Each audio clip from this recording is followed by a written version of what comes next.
श्री शिवाय नमस्तुभ्यम। तो भक्तों, आज की कथा है सोमवार प्रदोष व्रत कथा। किसी नगर में एक विधवा ब्राह्मणी रहती थी।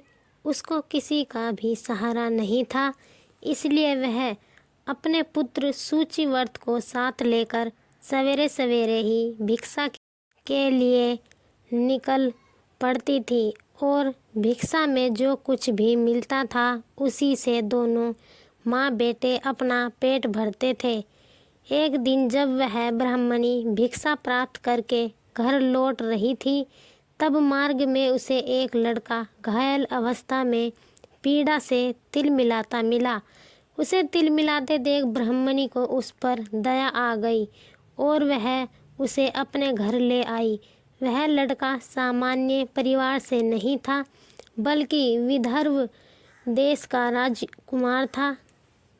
पड़ोसी देश के राजा ने उसके पिता के राज्य पर आक्रमण करके पिता को बंदी बना लिया था और उसके राज्य पर अपना आधिपत्य जमा लिया था। यही कारण था कि वह इस अवस्था को पहुंच गया था।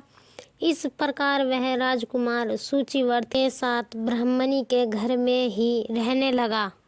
एक दिन की बात है कि राजकुमार व सूचिव्रत दोनों जंगल में गए। वहां उन्हें एक गंधर्व कन्या मिली। वह राजकुमार पर मोहित हो गई। कुछ देर बाद सूचिव्रत तो घर लौट आया, लेकिन राजकुमार वहीं ठहर गया और उससे प्रेम वार्ता करने लगा। गंधर्व कन्या का नाम अंशुमती था और वह विदर्भिक नामक गंधर्व की पुत्री थी। अगले दिन वह गंधर्व कन्या अपने माता पिता को राजकुमार से मिलाने के लिए उस जंगल में लेकर आई।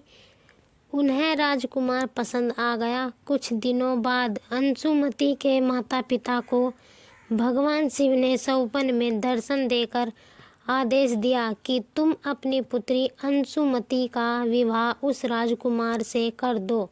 भगवान शिव के आदेशानुसार अंशुमती के माता पिता ने अंशुमती का विवाह उस राजकुमार के साथ कर दिया।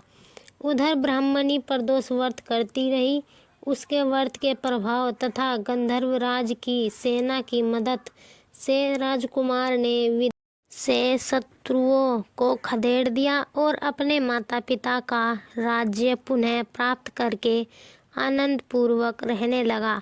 राजकुमार ने ब्राह्मणी के पुत्र को अपने राज्य के प्रधानमंत्री पद पर नियुक्त कर दिया।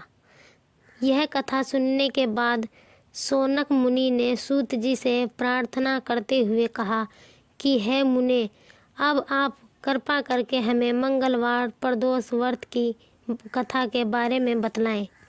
मंगलवार प्रदोष व्रत की कथा श्रवण करने के लिए हमारे YouTube चैनल को सब्सक्राइब अवश्य करें। हर हर महादेव।